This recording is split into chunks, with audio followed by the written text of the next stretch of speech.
नमस्कार साथियों। आज हम चर्चा कर रहे हैं वो है निबंध विधा। अभी निबंध विधा क्या है, निबंध ये शब्द है वो कितने शब्दों से मिलकर बना है और इनका शाब्दिक अर्थ है वो क्या होता है, इसके बारे में हम जानेंगे। ये भी जानेंगे कि इस निबंध के मुख्यतः चरण होते हैं, वो चरण कितने होते हैं, वो चरण कितने होते हैं। तो निबंध, अब बात कर रहे हैं हम निबंध की, तो ये निबंध शब्द है दो शब्दों से मिलकर बना है जिसका शाब्दिक अर्थ होता है विचारों का क्रमबद्ध रूप से बांधना, विचारों को क्रमबद्ध रूप से बांधना। नी तथा बंध, नी तथा बंध शब्दों के मेल से बना है। देखिए निबंध,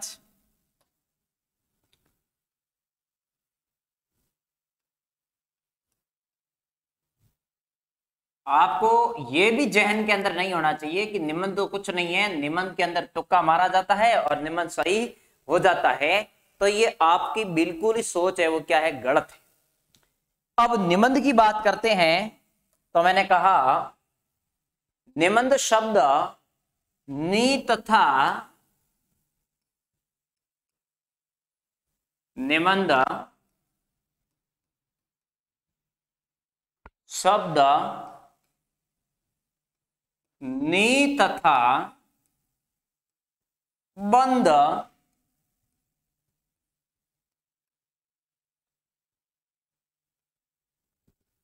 निबंध शब्द नी तथा बंध दो शब्दों के मेल से, दो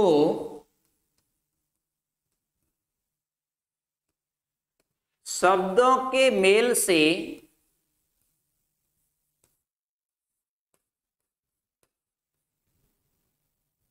बना हुआ है, बना हुआ है। क्या कह रहा है, निबंध शब्द नी तथा बंध दो शब्दों के मेल से बना हुआ है जिसका शाब्दिक अर्थ होता है विचारों को, जिसका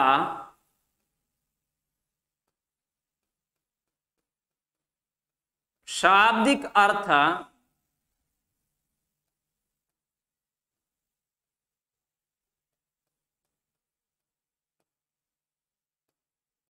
होता है विचारों को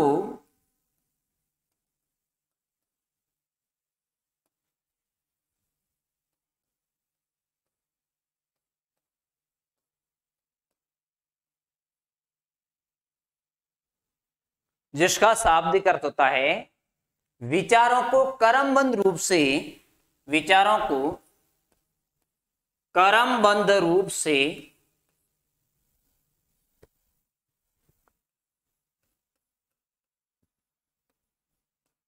बांधना। ठीक है, कि विचारों को क्रमबद्ध रूप से बांधना। कैसे बांधना, क्रमबद्ध रूप से इसे क्या करना, बांधना। समझ में आई बात, क्या कह रहा है, एक बार देखिए। निबंध शब्द नी तथा बंध दो शब्दों के मेल से बना हुआ है जिसका शाब्दिक अर्थ होता है विचारों को क्रमबद्ध रूप से बांधना। विचारों को क्या करना, क्रमबद्ध रूप से क्या किया जाता है, बांधना।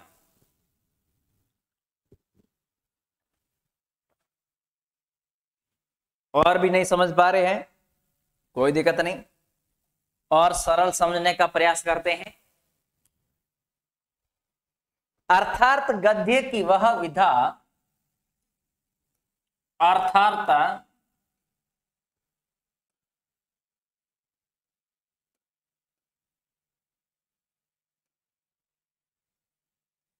गद्य की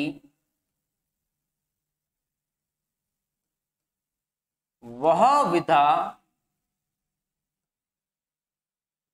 क्या कह रहा है, अर्थात गद्य की वह विधा जिसमें विचारों को क्रमबद्ध रूप से अभिव्यक्त किया जाता है।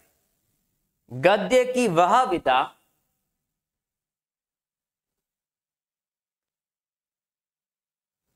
है ना, वह विधा, या अपन क्या कह सकते हैं, रचना कह सकते हैं।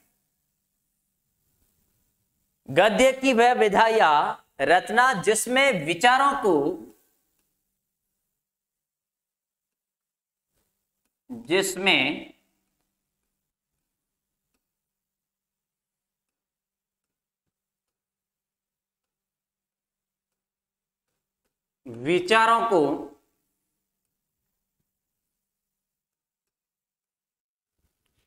थोड़ी सी ऐसी चला दीजिए।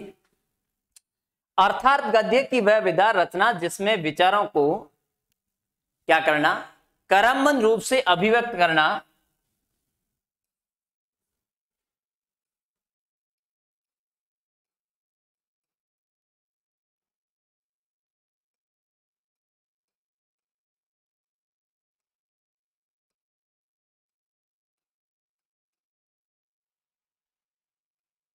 अभिव्यक्त करना, ठीक है, क्या कहलाता है, निबंध कहलाता है ना। अब हम बात करें कि निबंधों के भी क्या कोई प्रकार होते हैं। निबंधों के भी मुख्य रूप से प्रकार होते हैं,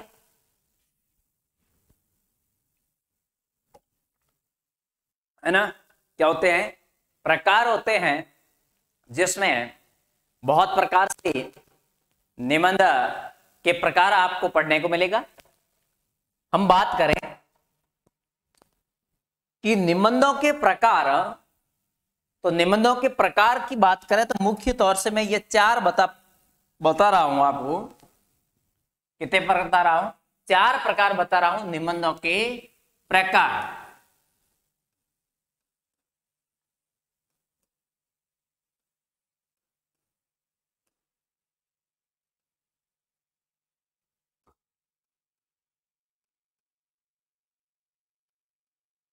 ध्यान दीजिएगा कि इसके अंदर निबंध होता है, एक कथात्मक निबंध होता है।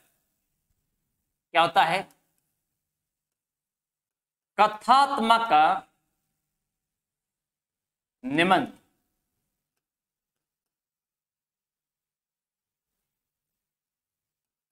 और वर्णनात्मक निबंध।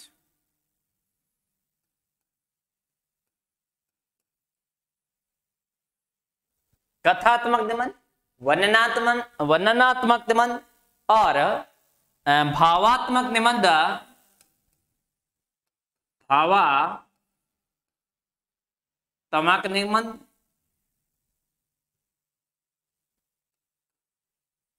और चौथा होता है, वो होता है विचारात्मक निबंध। विचारात्मक निबंध,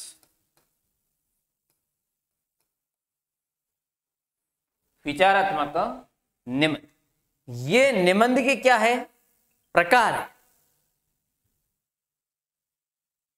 निबंध के प्रकार की बात करूं, कथात्मक निबंध, वर्णनात्मक निबंध, भावात्मक निबंध और विचारात्मक निबंध,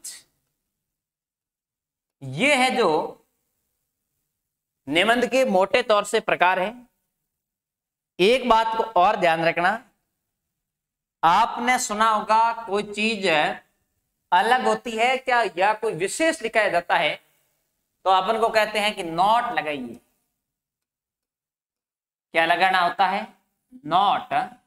लेकिन हिंदी के अंदर नोट नहीं लगाया जाता है। इस नोट को क्या बोलते हैं, विशेष बोलते हैं। जो बात विशेष होती है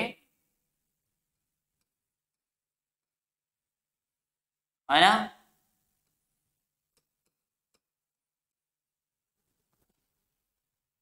क्योंकि कुछ चीजें अपन अशुद्ध पढ़ते हैं, जैसे सच्चा ठीक है, लेकिन जैसे ई आएगी तो सच्चा ही होता है। लेकिन कई जगह मैंने ये भी देखा है और आप लोगों ने भी देखा है, ऐसा लिखा हुआ बिल्कुल ही क्या है, गलत है ना। आपने और हमने बहुत सारे धूम्रपान शब्द देखा होगा, लेकिन ये शब्द भी सरासर क्या है, गलत है। ये शब्द होता है धूमपान, न कि धूम्रपान। इस बात का भी अपन को क्या करना है, ध्यान रख। बहुत सारे अपन जब शब्द शुद्धि पढ़ेंगे उसके अंदर बहुत सारी चीजों का हम लोग विश्लेषण करेंगे और एक एक शब्द को देखेंगे। जैसे द्वारिका शब्द है, लेकिन ये द्वारिका नहीं होता है, ये शब्द होता है वो क्या होता है, द्वार का होता है ना। जैसे शब्द मैंने देखा है, ये क्या करते हैं, अंत्याक्षरी। कई बार शब्द ऐसा लिख देते हैं, लेकिन ये भी शब्द है वो गलत है। ये शब्द होता है अंत्याक्षरी, अंत्याधन अक्षरी, दीर्घ स्वर संधि है, तो ये शब्द होता है, ठीक है। जैसे ज्योत्सना अर्थ होता है चांदनी, इसके अंदर ही हम लोग कहीं न कहीं एक एकादा को पूरा कर देते हैं।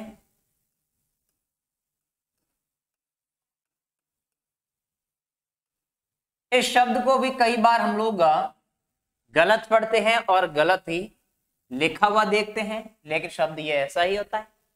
पहले पूछे जाते थे त्योहार है, उज्जवल है, वो शब्द अभी नहीं पूछे जाएंगे, अभी वो शब्द नहीं पूछे जाएंगे।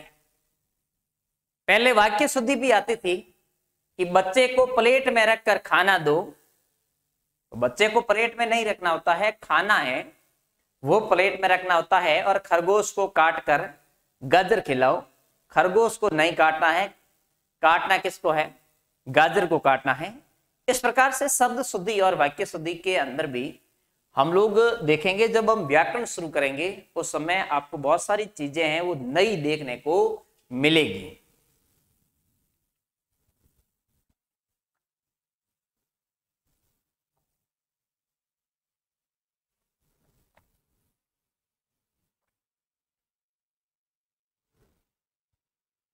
ठीक है, तो विशेष में अपन लोगों को क्या रखना है कि निबंध लिखते समय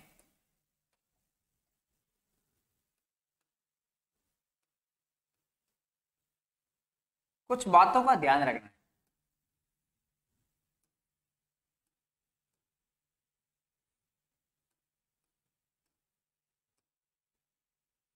क्या करना है, निबंध लिखते समय हमें कुछ बातों का क्या रखना है, ध्यान रखना है। तो निबंध लिखते समय मुख्य रूप से 3 चरणों का प्रयोग होता है। मुख्य रूप से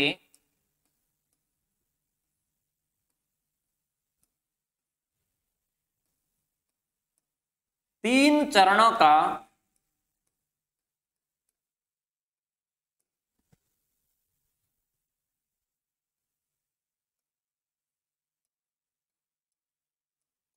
प्रयोग होता है। कितने का होता है, निबंध लिखते समय मुख्य रूप से 3 चरणों का प्रयोग होता है। अब 3 चरण कौन कौन से हैं, हम बात करें। जैसे प्रस्तावना, किसकी बात करें, जैसे हम बात करें सबसे पहले कि एक तो होती है प्रस्तावना। हम किसी भी चीज की सबसे पहले क्या बनाते हैं, पृष्ठभूमि बनाते हैं, है ना, जिसे हम लोग क्या कहते हैं, भूमिका कहते हैं,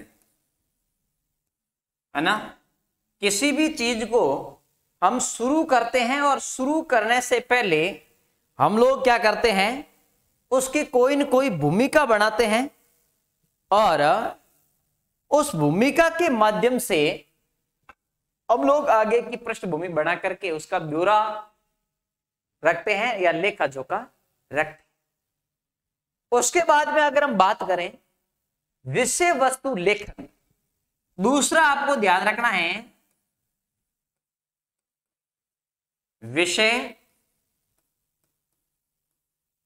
वस्तु लेखन। विषय वस्तु लेखन का अपन को ध्यान रखना। अब बात करें विषय वस्तु लेखन में क्या आते हैं, कारण आएगा,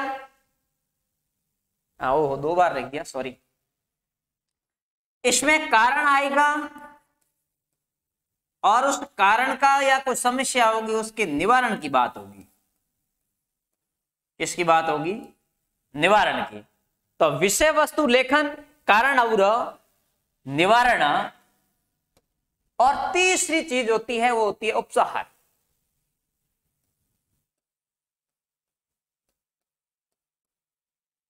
ये मॉरल।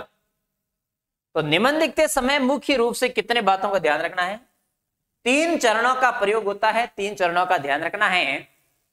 प्रस्तावना, जैसे हम लोग भूमिका बोलते हैं, विषय वस्तु लेखन, कारण निवारण और उपसंहार। आगे बात करूं मैं कि बात कर रहे हैं प्रस्तावना की। किसकी बात कर रहे हैं हम लोग? प्रस्तावना की। किसी चीज की हम लोग कैसे प्रस्तावना बनाते हैं,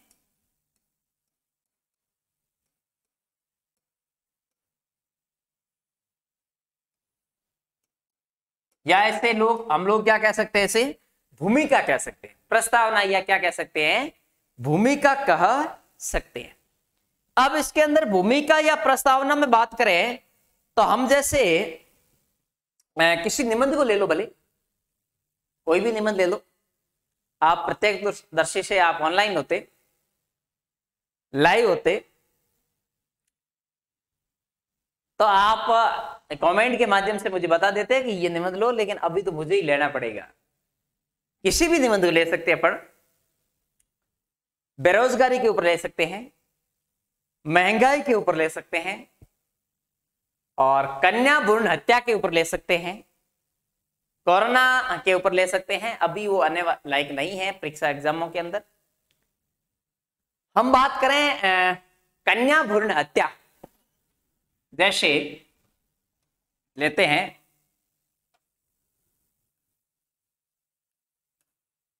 कन्या भ्रूण हत्या, ये थोड़ा सा अभी चर्चा में ज्यादा है। लोग है वो कन्या को क्या किया जाता है, भ्रूण के अंदर इसे मार दिया जाता है।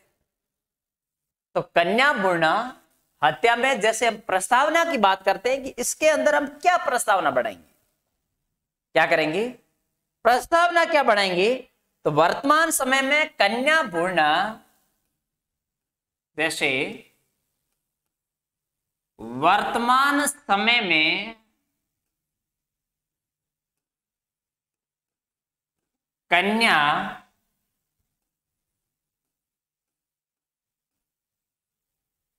भ्रूण हत्या वर्तमान समय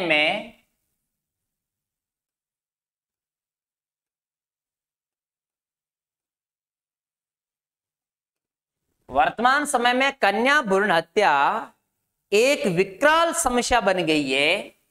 हत्या एक विकराल समस्या बन गई है, विकराल समस्या बन गई है।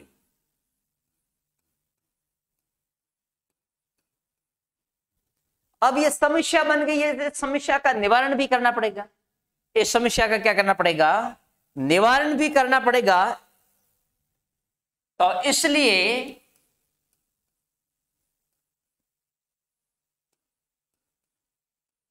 इस समस्या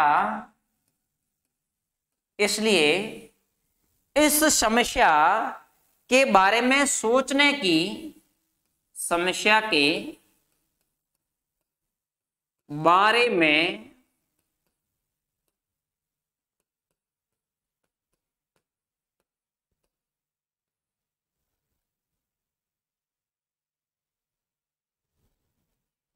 सोचने की आवश्यकता है।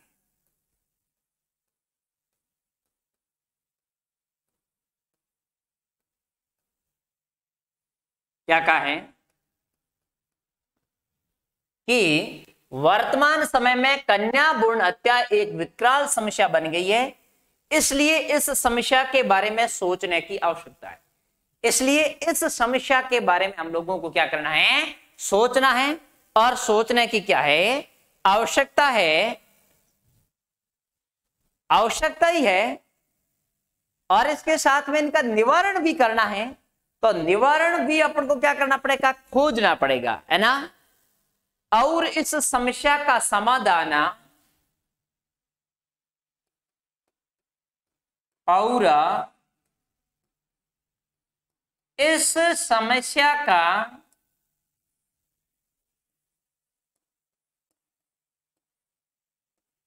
समाधान और इस समस्या का समाधान खोजा जाना चाहिए। इसलिए इस समस्या के बारे में सोचने की आवश्यकता है और इस समस्या का समाधान खोजा जाना चाहिए। कोई न कोई इसका निवारण भी खोजना होगा। समझ रहे हो ना बात को। क्या कह रहा है कि वर्तमान समय में कन्या भ्रूण हत्या एक विकराल समस्या बन गई है, इसलिए इस समस्या के बारे में सोचने की आवश्यकता है और इस समस्या का समाधान खोजा जाना चाहिए। और इस समस्या का समाधान है वो क्या करना होगा, खोजना होगा, है ना। आगे देखें, प्रस्तावना के बाद में हम लोगों ने क्या कहा, विषय वस्तु। क्या कहा है, हम लोगों ने बात की है, वो बात की है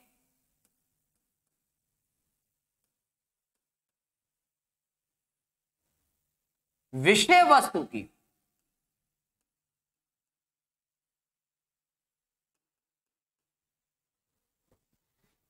अब बात करें विषय वस्तु से संबंधित, तो कन्या भ्रूण हत्या की समस्या वर्तमान समय में क्या हो रही है, धीरे धीरे बढ़ती ही जा रही है।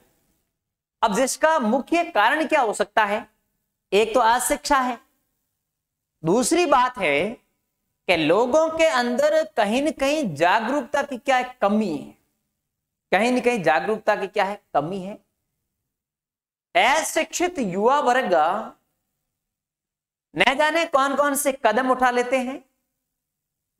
और मैं तो ये कहूंगा आज के समय में अशिक्षित होना ही जरूरी नहीं है, शिक्षित युवा वर्ग भी अपने रास्ते से भटक रहे हैं, जिनके भटकने का केवल और केवल एक कारण है, वो है संगति। क्या है, संगति। हमारे महान ज्ञानाश्रय शाखा के प्रतिनिधित्व कवि कबीर ने भी ये बात कही कि कोई ऊंचे घर में जन्म लेने से कोई व्यक्ति बड़ा नहीं होता है। ऊंचे कुल का जन्मिया जे ऊंची करनी न होय, सुबरन सुरा भरार साधु निंदा सोय। अगर किसी व्यक्ति का बड़े घर के अंदर जन्म हो जाता है, वो जन्म ले लेता है, तो व्यक्ति बड़ा नहीं कहलाता है। अब बड़ा क्या है, अब बड़ा उसका कर्म है कि वो कर्म कैसा करता है ना। तो इनका मुख्य कारण अशिक्षा है और युवा वर्ग है वो भटक रहे हैं संगति के कारण, दोस्ती के कारण वर्तमान समय में। और उसके बाद में अगर कन्या भ्रूण हत्या की बात करें, तो कन्या भ्रूण हत्या की समस्या वर्तमान समय में धीरे धीरे क्या हो रही है, कम होती जा रही है, बढ़ती जा रही है, जिसका मुख्य कारण अशिक्षा और लोगों में जागरूकता की क्या कमी है। वर्तमान समय में लड़कों की चाह में लड़कियों की भ्रूण के समय ही क्या कर दी जाती है, हत्या कर दी जाती है।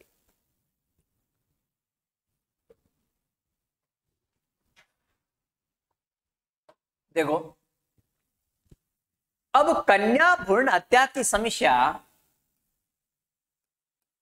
कन्या पूर्ण हत्या की समस्या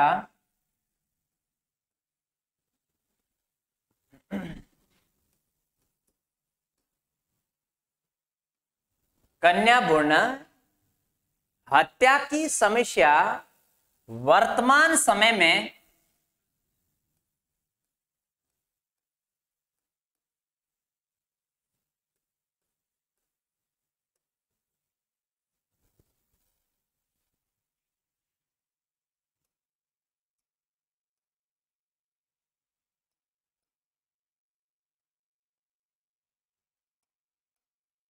क्या हो रही है? वर्तमान समय में धीरे धीरे बढ़ रही है।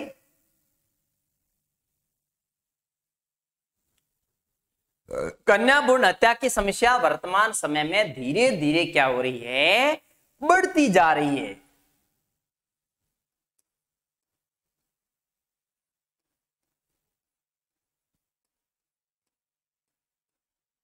बढ़ती ही जा रही है। अब जिसका मुख्य कारण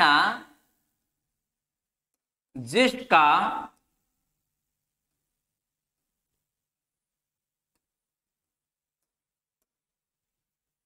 मुख्य कारण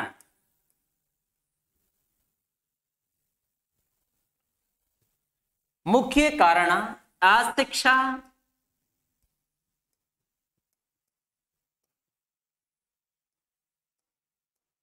और लोगों में जागरूकता की कमी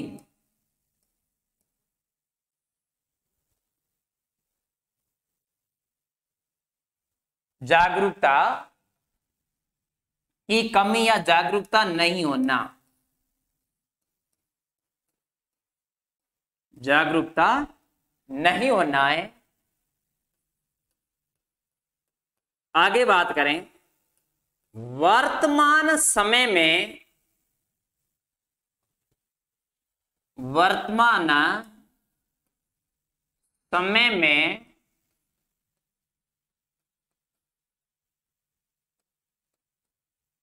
लड़कों की चाह में लड़कों की चाह है। हर कोई व्यक्ति चाहता है कि मेरे क्या होना चाहिए, संतान है वो लड़का ही होना चाहिए, है ना। भगत सिंह तो होना चाहिए, लेकिन क्या होना चाहिए, पड़ोस में लड़कियां तो होनी चाहिए, लेकिन खुद के नहीं होकर के दूसरे के, ऐसी उनकी क्या होती है, सोच होती है ना। तो धीरे धीरे बढ़ती जा रही है, जिसका मुख्य कारण अशिक्षा और लोगों में जागरूकता नहीं होना है। वर्तमान समय में लड़कों की चाह में कन्याओं की भ्रूण के समय हत्या कर दी जाती है। कन्याओं की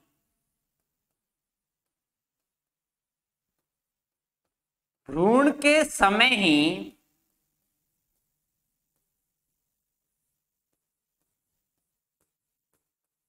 हत्या कर दी जाती है।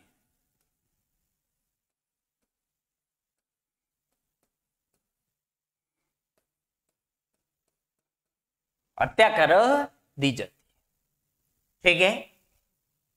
आगे देखो, तीसरा पॉइंट,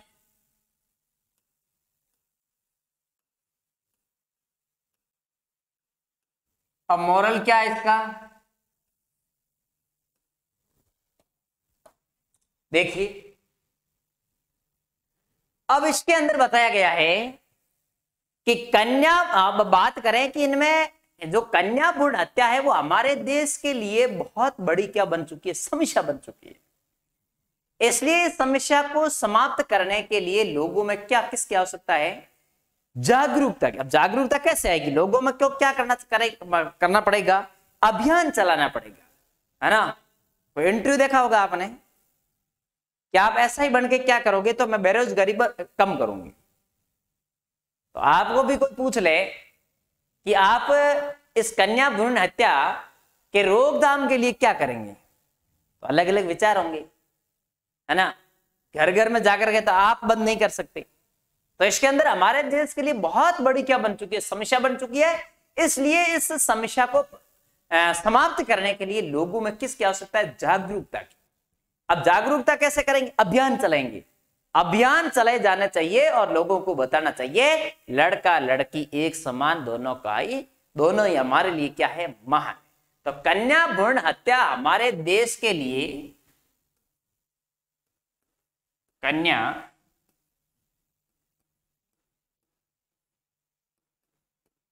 भ्रूण हत्या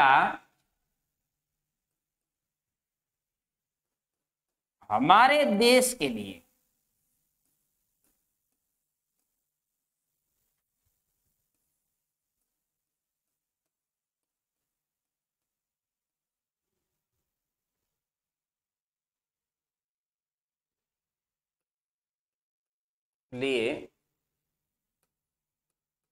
बहुत ही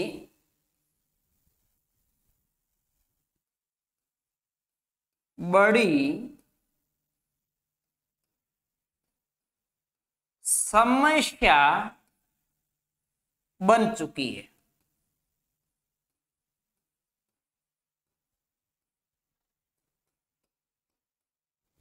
कन्या भ्रूण हत्या हमारे देश के लिए बहुत ही बड़ी समस्या बना चुकी है। इसलिए इस समस्या को समाप्त करने के लिए, इस समस्या को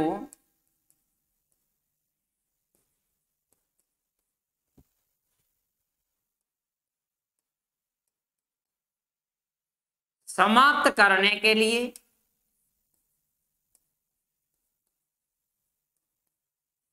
अब समाप्त करने के लिए क्या होगा, लोगों में जागरूकता अभियान,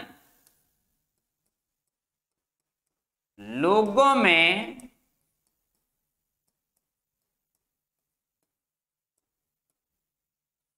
जागरूकता अभियान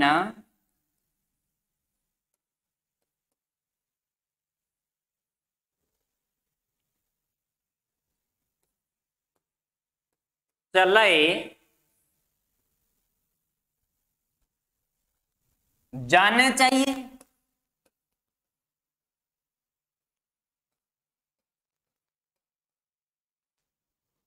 कि कन्या भ्रूण हत्या हमारे देश के लिए बहुत ही बड़ी समस्या बन चुकी है। इसलिए इस समस्या को समाप्त करने के लिए लोगों में जागरूकता अभियान चलाए जाने चाहिए, लोगों को बताना भी चाहिए और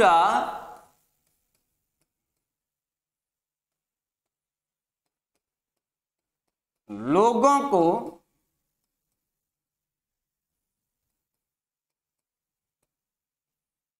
बताना चाहिए कि लड़का लड़की, क्या बताना चाहिए कि लड़का लड़की एक समान, लड़का लड़की एक समान, ऐसा बताना चाहिए। लड़का लड़की क्या है, एक समान। इस प्रकार से इन बातों का क्या रखना चाहिए, ध्यान रखना चाहिए। कई बार अपन निबंध लिखते हैं, उस बीच में अपन अगर अच्छी सी कुछ कहानी नुमा या कुछ मोटिवेशनल चीजें, जिससे ये सारी चीजें नहीं हो, या कोई मर्म हृदय को छूने वाली बात हो, ऐसी बात भी हम लोगों को लिखनी चाहिए। जैसे ये अब बच्ची क्या कहती होगी, आपके मन के अंदर विचार होगा कि बच्ची थोड़ी बोल रही है, बिल्कुल बोल रही है बच्ची। बच्ची कह रही है माँ माँ मुझे मत मारो। क्या कह रही है,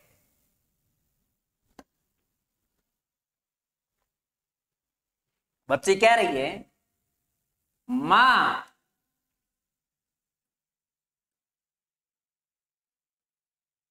माँ मुझे मत मारो। क्या कह रही होगी कि माँ माँ मुझे मत मारो। क्यों भाई, मैं दुनिया देखना चाहती हूं। मैं दुनिया देखना चाहती हूं। मैं क्या करना चाहती हूं? मैं दुनिया देखना चाहती हूं। क्यों नहीं मारना है? मां मां मुझे मत मारो, मैं दुनिया देखना चाहती हूं। मैं किसको देखना चाहती हूं? दुनिया को देखना चाहती हूं। मां तुम भी मैं थी, मां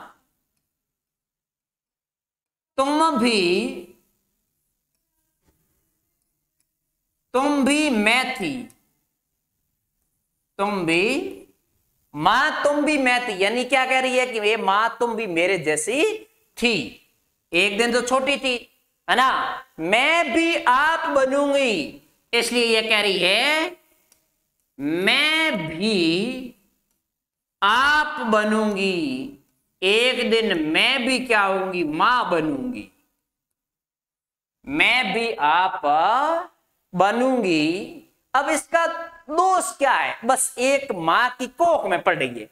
मां मैं तेरी कोख में पल रही बेटी हूं, मां मैं तेरी कोख में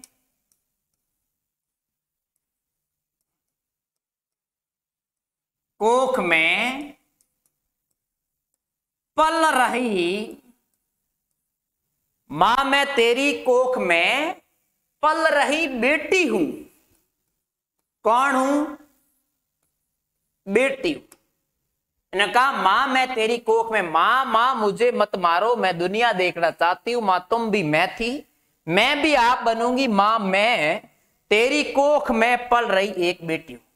मां मैं तेरी कोख में पल रही क्या हूं? एक बेटी हूं। ऐसा कह रही। और क्या कह रही है?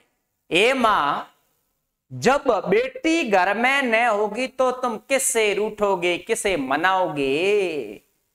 बेटी घर में नहीं होगी तो किससे रूठोगे, किसे मनाओगे? यही बेटी एक दिन दादी नानी भी बनेगी। जब दादी नानी न होगी, जब दादी नानी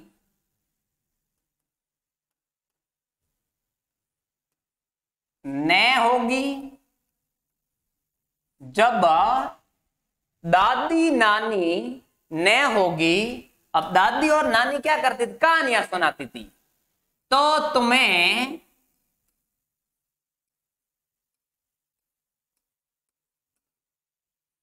कहानियां कौन सुनाएगा? तो तुम्हें कहानी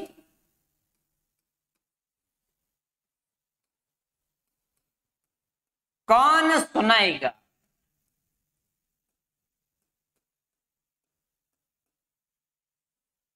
है ना। अब देखो देखो, मैं भी आपकी कहानी सुना रहा हूं, सुनो। देखे देखो, सब बैठ गए, थो कोई कहानी नहीं सुना रहा हूं, बैठे रहो। देखो, है ना, कहानी ऐसी चीज है, कह दिया ना कहानी सुनाए, सारे संत बस चुप रहे, कहानी सुन रहे, है ना।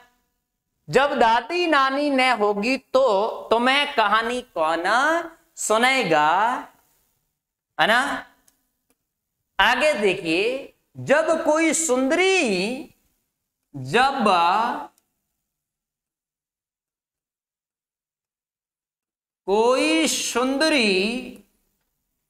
जग में ही नहीं होगी, न होगी। क्या कह रहा है? जब कोई सुंदरी न होगी जग में, संसार में, जग में, तो किससे ब्याह करोगे? तो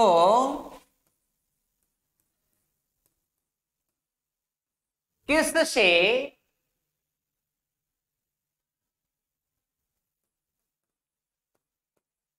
विवाह करोगे?